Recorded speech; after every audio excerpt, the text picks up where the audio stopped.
As a stay-at-home mom, actually, our days are actually filled with constant demands to care for the kids, to prepare a meal, and endless to-do list that can sometimes feel like overwhelming and also just being challenging.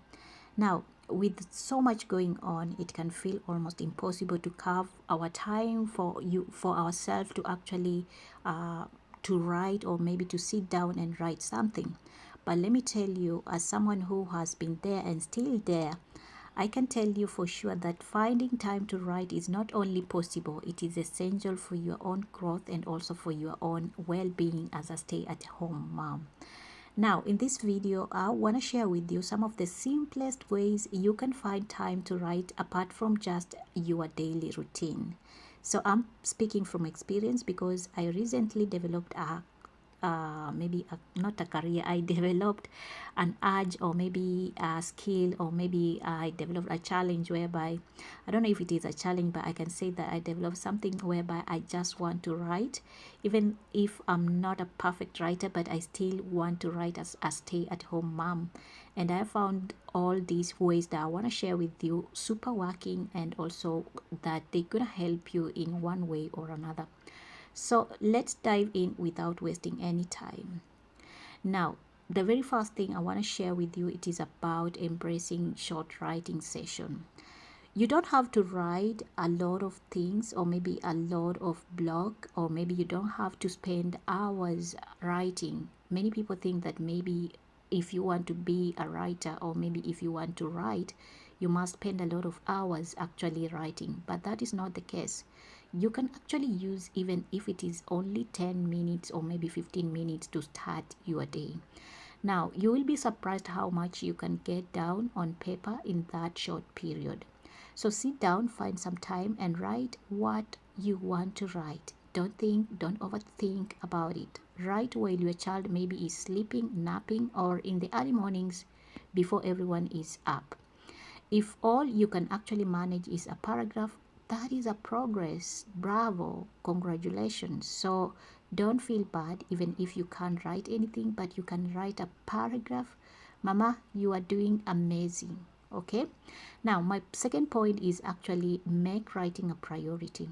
Let's face it, if you wait for perfect time to write, it'll never come, because I know for sure you need to treat your writing as a priority, just like any other important task. Now, this might mean letting go of something else, like maybe extra load of laundry, or maybe quick scroll on your social media platforms, and you just have to make it a priority. By valuing your writing time, you are investing in yourself. So, dear ladies, if you can find a time, and if you can actually make your writing a priority just the same way you are actually prioritizing other tasks, then I kid you not, it's gonna help you in several ways. My third point for you is actually to use downtime wisely. Now, you might be wondering, what is downtime? This is time whereby things are not going, maybe they are going slowly. If you are a business person, if you are working, you have some downtime, you can use it wisely. Now, stay-at-home moms often have small pockets of downtime throughout the day, while the kids are playing, and maybe during snack time, or when they are watching a short show, or maybe they are doing other things. Use those moments to jot down ideas or even start writing a blog post. You don't need long stretches of uninterpreted time, or maybe just a few minutes here and there. That will actually help you. So don't actually overthink about it. You can just use that a little time that maybe you are a kid. Let's say we all see it, like most of the time when my kids are doing something else, because I cannot be there 24/7 with them playing, doing all this stuff. Sometimes I let the kid to be kids. Maybe they want to play on their own while I'm supervising them. I still have my time to do my own things, and that's how I manage to get some little time to do what I love. Now, my fourth point for you guys is actually for you to wake up or maybe stay up a little earlier. If you can wake up 30 minutes earlier than the usual time, or maybe stay up to 30 minutes after the kids are in bed, that will be good. Now these quiet moments, like right now my kids are at sleep and I'm spending this time to make also this video for you guys, and also as well as to do or maybe to write an article. These are the perfect time to focus on your writing without distraction. It might take some get up, or maybe it might get some time to get used to, but having this time dedicated to yourself can make a big difference. So mama, wake up or maybe stay a little longer and actually do something for yourself. Now my fifth point is actually when the kids are involved. If you have big kids, especially grown-ups, you can involve them. If your children are old enough, explain to them why you are writing, or maybe why it is important for you to write. Now you can set a timer and let them know this is mommy's time for writing, and they can actually tell you, mommy, wake up, it is time to write, or mommy, you need to write something. Okay, if you involve them in this way, they gonna actually know that mommy is doing something for herself, as well as it's gonna boost you in terms of actually having the morale to do what you want to do in terms of writing. You'll be surprised how well kids respond when you tell them you are working on something important, especially if they are kids who love you and they want to see mommy doing something great. They're gonna be there for you.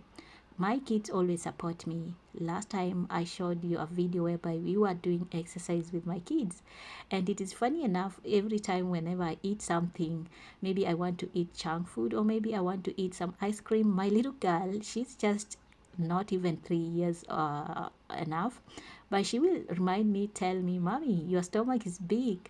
When she says those things, she actually tells me, or maybe she says, and then she says exercise, exercise, sports. you know it is like a reminder to me. So let me tell you, kids can make you do some things that are great on yourself. Okay, now you can even encourage them to join you in maybe in drawing or maybe writing, if you are just sitting together next to each other while they are drawing their stuff. You can also be writing something using your mobile phone. You don't need even a laptop. Okay, now my sixth way is actually to set realistic goals. Be kind to yourself, mama. You don't have to write a novel in a week. Set small, realistic life goals, like writing 200 words a day or completing one blog post a week. That is enough, okay? But if you have time, you can still write. Even in a day, you can write a blog post per day. It is very possible depending on your schedule and also depending on how your kids are, okay? Now, these smaller targets are more manageable and also help you feel accomplished. Don't overwork, because if you do it each and every time, or maybe if you maybe you set yourself to write a blog post each and every day and you don't have time, by the time you start, by the second week, you're gonna feel burnout and you're gonna give up and you won't be progressive. And that's how you won't make anything after writing. Now, my seventh point is actually, which is the last point, is in terms of actually just write on the go. If sitting down at a desk isn't always an option, then consider writing on your phone or a notebook, like I said, while you are waiting at maybe a doctor's appointment or maybe during school pickups moment. Use those time to write down your thoughts or outline your network blog post, okay? You don't need to wait for a perfect time to write. You'll be surprised or you'll be amazed at how much you write and also how much you can go. Okay, ladies? Now, my final thoughts on this topic is actually you must find time for writing as a stay-at-home mom. I know it is not easy, but it is absolutely possible. And you don't have to be perfect in writing. I also am not perfect. Sometimes I do mistakes. Sometimes I write things that when you read, you will say like, it looks like something, some type of child who wrote them. But at the end of the day, I feel comfortable. I feel proud of myself because I'm doing something that I know it's gonna benefit me in future. The key is to make it a priority, embrace those small window of time, and also set realistic expectations for yourself. writing not only helps you express your creativity, but also gives you a sense of accomplishment. Now my little girl, she has just woken up. I'm gonna go ahead and take care of her. But like I said, thanks for listening to me. Until next time, until next time, I'll see you guys. So if you have been dreaming of writing, start small, be patient, and be yourself. Bye.